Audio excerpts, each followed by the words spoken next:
శుక్లాంబరధరం విష్ణుం శశివర్ణం చతుర్భుజం ప్రసన్నవదనం ఝాయేత్ సర్వవిఘ్నోపశాంతయే. అక్షయ తృతీయ వ్రతం. ఈశ్వరుడు పార్వతికి ఇట్లు చెప్పెను, సర్వకామప్రదమగు మరి ఒక తృతీయ వ్రతమును చెప్పెదను. ఈ తృతీయ దినమున చేసిన దానము, హోమము, జపము ఏదైనా అక్షయ ఫలప్రదమగును. వైశాఖ శుక్ల తృతీయ తిథి బ్రహ్మదేవునితో చేరి ఉండినది, అందుకే విశేషించి పూజ్యమైనది. కనుక ఈనాడు ఉపవసించి ఏ పుణ్యకర్మ ఆచరించినా అక్షయ ఫలం లభించును. ఈ తిథి నాడు క్షయం లేని శాశ్వతోపాసకులచే విష్ణువు పూజించబడును. కావుననే దీన్ని అక్షయ తృతీయ అంటారు. ఈనాడు అక్షతోదకంతో స్నానం చేసి వాటిని విష్ణువుపై ఉంచి అర్చించి వాటిని చక్కగా సంస్కరించి బ్రాహ్మణులకు దానం చేసి వాటి అన్నమునే తింటే ఈ చెప్పిన ఫలం తప్పక లభించును. ఇట్లా ఒక వైశాఖ శుక్ల తృతీయ నాడైనను మానవుడు యథావిధిగా ఈ చెప్పినట్లు చేసి దాని తర్వాత వచ్చు ప్రతి శుక్ల తృతీయందు 12 మాసముల శుక్ల తృతీయలను ఉపవసించి విష్ణుని అర్చిస్తే రాజసూయ యాగం చేసినంత ఫలమునంది ముక్తి నందును. అక్షతలనగా ఏమాత్రమూ విరగక శక్తి తరగక నిలిచి ఉన్న బియ్యము. అవి వరిధాన్యం నుండి కానీ, ఎవల నుండి కానీ, గోధుమల నుండి కానీ తీసినవి కావచ్చు. ఇట్టి వరి బియ్యంతో కానీ, ఎవల గోధుమల పిండితో కానీ సిద్ధపరిచిన ఆహారం అక్షతాన్నం. సారస్వత వ్రతము. మనవు మత్స్యనారాయణునితో ఇట్లనను, సరస్వతికి సంబంధించిన ఏ వ్రతం చేత జ్ఞానము, సౌభాగ్యము, విద్యల యందు అత్యంత కౌశలము, దంపతుల నడుమ బంధుజనంలోనూ అభేదభావం, విపులమగు ఆయుష్యం లభించునో దాన్ని నాకు తెలుపుము అని ఇట్లడగగా నారాయణుడు ఇట్లనెను, రాజా, నీవు చక్కగా అడిగితివి. సారస్వత వ్రతం తెలిపెదను. దీన్ని కీర్తించినంత మాత్రముననే సరస్వతి సంతుష్ట అగును. ఈ వ్రతం చేయదలిచిన భక్తుడు ఆ దినారంభమున యథాశాస్త్ర విధానమున ఆరంభించి పూజ చెయ్యాలి. లేదా ఆదిత్యవారంన గ్రహ తారాబల యుక్త దినమున బ్రాహ్మణులచే పాయసమును భుజింపచేసి వారి చేత స్వస్తి పుణ్యాహవచనం జరిపించాలి. వారికి తెల్లని వస్త్రములను, బంగారమును ఇయ్యవలెను. తర్వాత భక్తితో తెల్లని పువ్వులతో, సుగంధపు పూతలతో గాయత్రిని పూజించాలి. దేవి, లోకపితామహుడు భగవానుడు ఒక బ్రహ్మ సదా నిన్ను విడిచి ఉండడు. అట్టి నీవు నాకు వరప్రదురాలవు కమ్ము. సర్వవేద శాస్త్రాలను, నృత్య గీతాది విద్యలో నీ ఆధీనములు. అట్టి నీ కృప వల్ల నాకును వాటి యందు సిద్ధులు కలుగుగాక. సరస్వతి, లక్ష్మి, మేధ, పరా, పుష్టి, గౌరీ, తుష్టి, ప్రభ, మతి అను ఈ 8 శరీరములతో కూడిన నీవు నన్ను రక్షించుము అని దేవిని ప్రార్థించాలి. వీణాక్షమాల కమండలు పుస్తకధారిణి యొక్క గాయత్రుని తెల్లని పువ్వులతో, తెల్లని అక్షతలతో పూజించాలి. సాంప్రదాయ ధర్మాన్ని ఎరిగి యజమానుడు ప్రతిపక్షంన పంచమి నాడు సాయం ప్రాతకాలములందు దేవుని పూజించి సువాసనని పూజించి మౌనవ్రతం పాటించి భుజించాలి. కొంచెడు బియ్యాన్ని, ఘృతపాత్రమును, పాలను, బంగారమును ఆ ముత్తైదువుకు గాయత్రి ప్రియతాం అను మంత్రంతో దానమియ్యాలి. ఈ వ్రతదినం నందు సంధ్యాకాలం నందు మౌనవ్రతం పాటించాలి. ఇట్లు 13 మాసములు జరపవలెను. ఈ వ్రతకాలంలో నియత కాలములందు నియత భోజనం తప్ప నడుమ ఏ ఆహారం భుజించరాదు. ఇట్లా వ్రతం ముగిసిన తర్వాత తెల్లని బియ్యంతో నిండిన పాత్రలను, వస్త్రముల జతను, తెల్లటి కంటి ఆవరణ వస్త్రంతో కూడా చక్కని గోవును, దేవుని పూజించిన మండపపు చాందిని నుంచి తీసిన ముక్కను, చందనమును, అంగవస్త్రముల జతను, పెరుగన్నంతో నిండిన గరిగ పాత్రను కూడా దానముగా ఇయ్యాలి. తర్వాత తనకు ఉపదేష్టయగు గురిని భక్తితో వస్త్రమాల్య సుగంధ ద్రవ్యాలతో పూజించాలి. ఏ విషయంలో ధనమునకు లోభం చూపరాదు. ఈ విధానం అనుసరించి సారస్వత వ్రతం ఆచరించేవాడు విద్యావంతుడు, ధనవంతుడు, మధురమగు కంఠం కలవాడు అగును. సరస్వతీ ప్రసాదాన బ్రహ్మలోకమును సుఖించును. దీన్ని స్త్రీ ఆచరించినను ఈ ఫలం పొందును. 30,000 కల్పములంత కాలం బ్రహ్మలోకమును వసించును. ఈ సారస్వత వ్రతమును విన్నను, చదివినను అట్టివారు కూడా 30,000 కల్పముల కాలం విద్యాధర లోకమును వసింతురు. గ్రహణ స్నాన విధి. మనవు మత్స్యనారాయణుని ఇట్లు ప్రార్థించను, చంద్రసూర్య గ్రహణములు సంభవించినప్పుడు స్నానం చెయ్యాలని శాస్త్రం విధిస్తున్నది కదా. దాని విధానం అందు వినియోగించవలసిన ద్రవ్యములను, మంత్రములను మీ నుండి వినగోరుచున్నాను అనగా నారాయణుడు అతనికి ఇట్లు తెలిపెను. ఏ రాశి యందు గ్రహణం సంభవించినో ఆ రాశి యందు చేయవలసిన స్నానపు విధానము, మంత్రములను, ద్రవ్యములను తెలిపెదను వినము.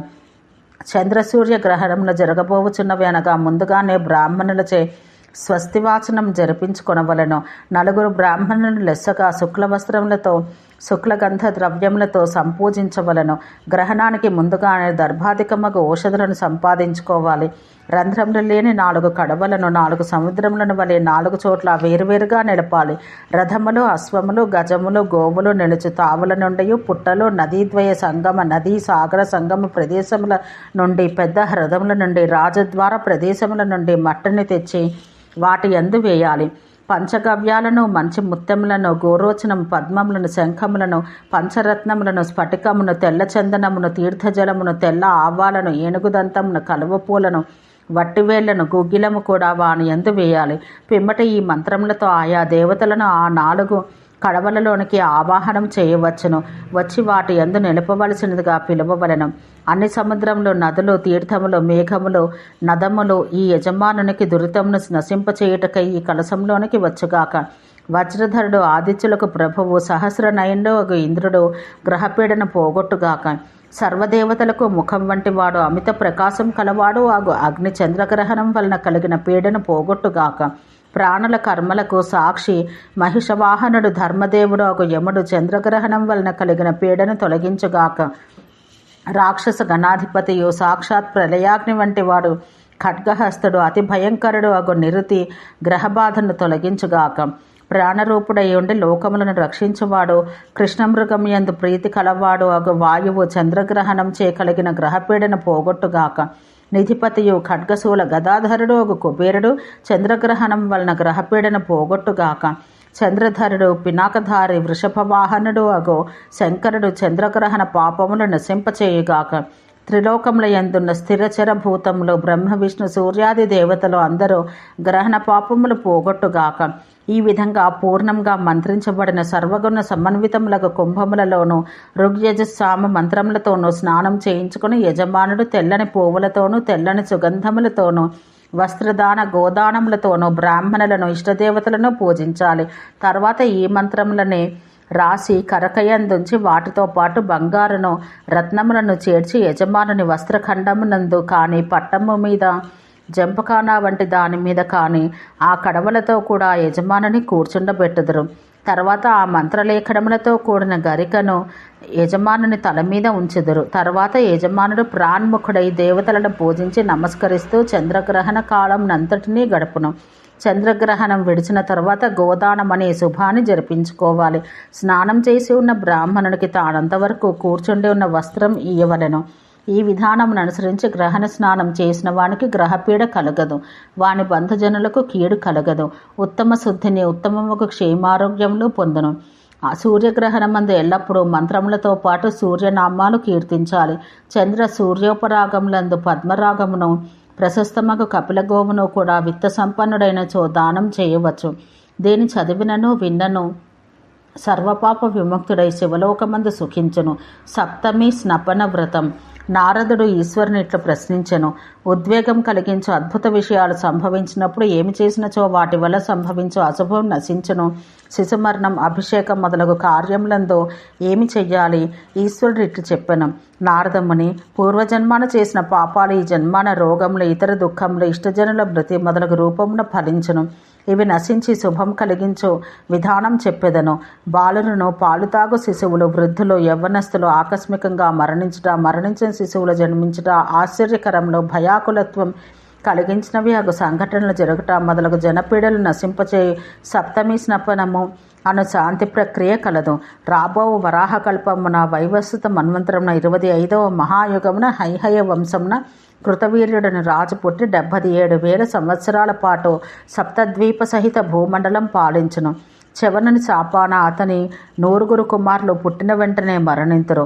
అతనికి సహస్రబాహుడు కాబోవు కుమారుడు శంఖచక్రాది చక్రవర్తిత్వ లక్షణాలతో పుట్టును. ఈ పుత్రుడు మరణించక జీవించుటకై కృతవీర్యుడు సూర్యుని అడగగా అతనికి ఉపవాస వ్రతములతో వేదసూక్త పారాయణం మొదలగు వానితో కూడిన ఈ సప్తమి స్నపనమను స్నాన విధానం తెలుపును. సూర్యుడు అతనికి చెప్పబోవు ఈ ప్రక్రియ అశేష దుఃఖశాంతిని కలిగించి కలి కల్మషములను నశింపచేయును. సూర్యుడు ఇట్లు చెప్పెను.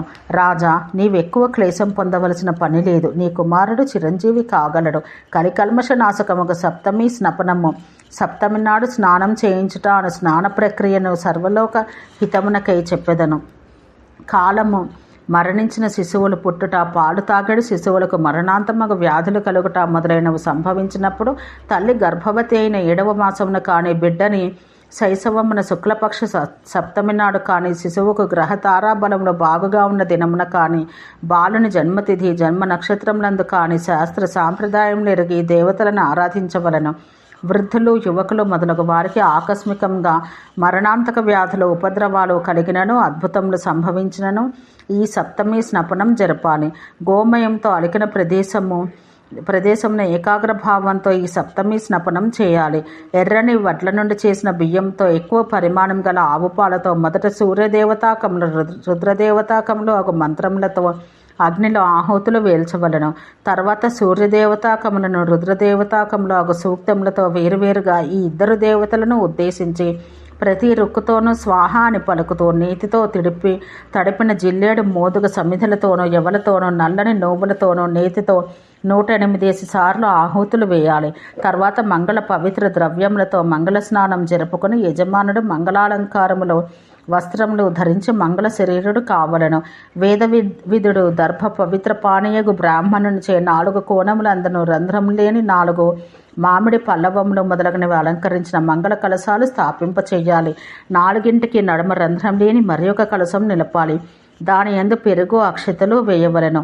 అక్షతము దెబ్బ తిననిది, నడుము విరగకుండునట్లు. దీన్ని అగ్నిదేవతాకములకు మంత్రములతో అభిమంత్రించాలి. ఈ 5ంటిని సుగంధ జలంతో నింపాలి. వాటి యందు రావి, మామిడి, జువ్వి మొదలగు చిగుళ్లను, అన్ని విధములకు ఔషధులను, తెల్ల గరికను, ఫలములను కూడా వేయాలి. పంచరత్నాలను కూడా వేయాలి. నూతన వస్త్రములతో చుట్టాలి. ఏనుగులు, గుర్రములు, రథములు, గోవులు మొదలైనవి తిరుగు స్థలము నుండి, పుట్ట నుండి, నదీ సాగర సంగమ ప్రదేశాల నుండి సంపాదించిన శుద్ధమగు మట్టి కూడా వానితో వేయాలి. నడమనున్న 5వ కలశమును మాత్రం 2 వస్త్రాలతో చుట్టాలి. అంతటా సూర్యదేవతాకములకు మంత్రములను పఠించాలి.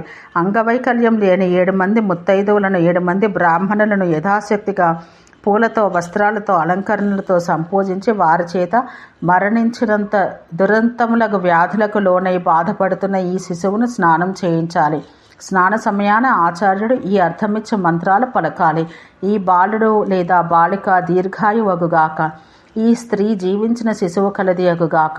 ఆదిత్యుడు, చంద్రుడు, గ్రహములు, నక్షత్రములు, ఇంద్రుడు, లోకపాలురు, బ్రహ్మ, విష్ణు, మహేశ్వరులు, ఇతర దేవతలను ఈ కుమారికను సదా రక్షింతురుగాక. ఇచ్చట పిడుగు కాని, అగ్ని కాని, బాలగ్రహములు కాని ఈ శిశువుకు, తల్లిదండ్రులకు ఏ పీడను కలగనీయకుందురుగాక. తర్వాత ఈ శిశుమాత శిశువుతోనూ భర్తతోనూ కూడి బ్రహ్మదేవుని సభయందలి పెద్దలను, గురువులను పూజించాలి. తర్వాత ఒక తామ్రపాత్ర యందు నల్లని నువ్వులను నింపి దానిపై బంగారు ధర్మరాజ ప్రతిమను ఉంచి దాన్నంతటినీ గురువుకు సమర్పించాలి. పిమ్మట వస్త్రములు, బంగారు రత్నములు ఇచ్చి పిండి వంటలు, నీతి పాయసములు, వేణితో బ్రాహ్మణులను భుజింపచేసి పూజించాలి. గురుని కూడా భుజింప చేయవలెను. అప్పుడు గురువు ఈ అర్థంనిచ్చి మంత్రములు పలకాలి. ఈ బాలుడు, బాలిక దీర్ఘాయువగుగాక, 100 ఏండ్లు నిండుగా జీవించుగాక. ఈ శిశుని పాపమంతయు బడబానలంలో పడుగాక. బ్రహ్మరుద్ర, వసు, సుబ్రహ్మణ్య, విష్ణు హుతాసనులు ఈ శిశువును అన్ని దుఃఖముల నుండి కాపాడుచు వరములు ఇత్తురుగాక. ఈ మొదలగు వాక్యములు మంత్రరూపమును పలికి గురుని యథాశక్తిగా సన్మానించి శక్తి ఉన్నచో కపిల గోదానం చేసి నమస్కరించి వేడుకొనవలెను. తర్వాత శిశుమాత శిశువుతో కూడి రవిశంకర్లకు నమస్కరించి హోమం చేయగా మిగిలిన చరుద్రవ్యమును ఆదిత్యాయ నమోస్తు అనుచు భుజించవలెను. ఈ విధానం ఆశ్చర్యకరముగా అపురూపపు సంఘటనలు జరిగినప్పుడు, కలవరపాటు, భయం కలిగించే సంఘటనలు, దుస్వప్నాలు సంభవించినప్పుడు కూడా ప్రశస్తమైనది. యజమాని జన్మ నక్షత్రం మొదలగు కల దినమున ఆయా నక్షత్రాది దేవతలను పూజించాలి. లేదా శుక్లపక్ష సప్తమి నాడైనను ఈ శాంతి జరపవచ్చు.